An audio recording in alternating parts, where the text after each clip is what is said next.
Yan, hello sa inyo mga ka-printing. So nag-print ako ng invitation and glittered siya.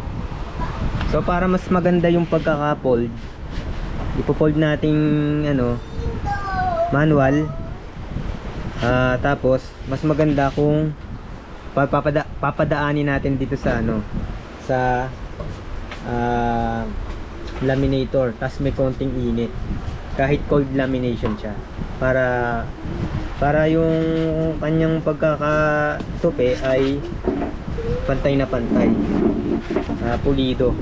Yan. Pulido yung niya. Ito. Yan na. Ano to? 5x7. Siya. Naka-fold.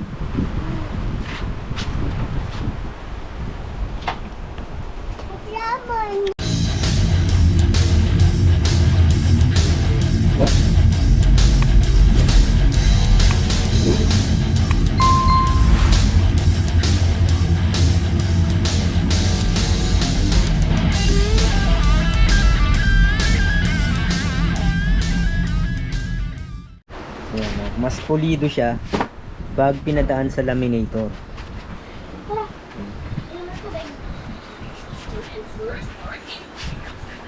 Ang likod.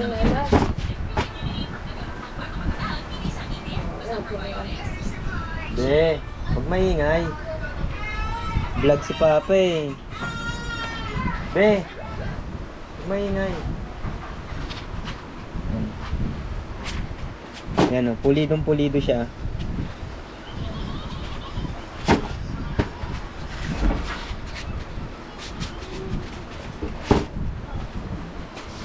So ito yung glittered photo top.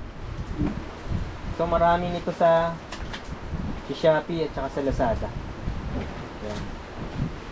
Kung malayong lugar ka, Shopee na lang. Pero kung malapit ka sa Manila, Ojon, yan. Yan.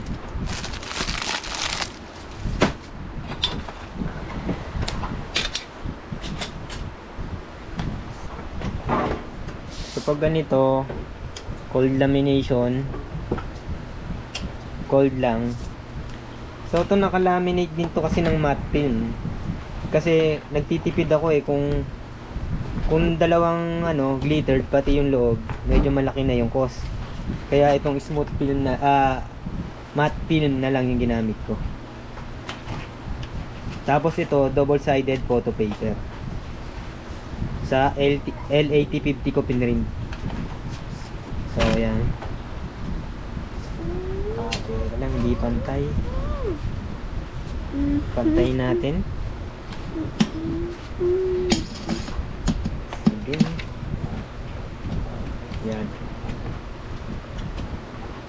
So para hindi magka-bubbles yung laminate nyo, pagla-laminate ninyo, huwag nyong bibitawan to agad. Yan, backing paper. Para maging pulido. Kasi pag binitawan nyo yan, magkaka-bubbles yung yan, maging bibitawan. So yan.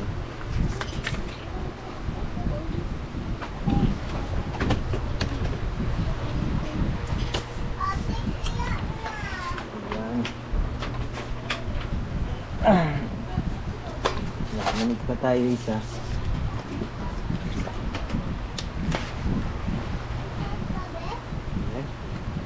Parang merong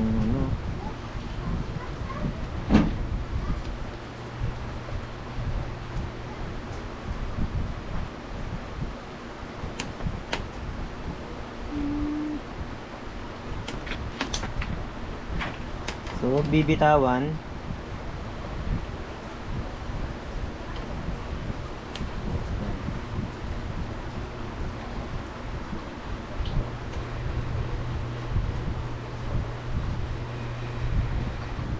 So 300 GSM to eh. Pag na-laminate natin to, siguro mga nasa around 350 GSM na to.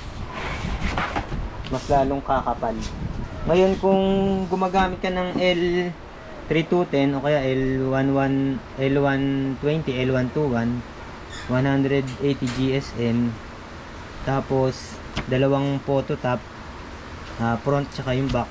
siguro mga around 250 GSM na yan or 300. Kaya lang mas malaki yung magiging costing mo kasi dalawa yung phototop. Mas mura kasi yung matte film eh. Kaya lang ang kanyang process ay hot lamination. Ngayon, eto pag nag back to back ka, i-extend mo tong tulad nito, naka-extend tong mas malaki tong parte na to para pag tinamaan, eto yung tamang size talaga, 5x7. Tapos eto yung laki ng margin, oh. Kung nakita niyo, laki ng margin. Pag pinutol ko yan, kasi mahirap talaga mag back to back. Meron yang difference ng mga ilang mm.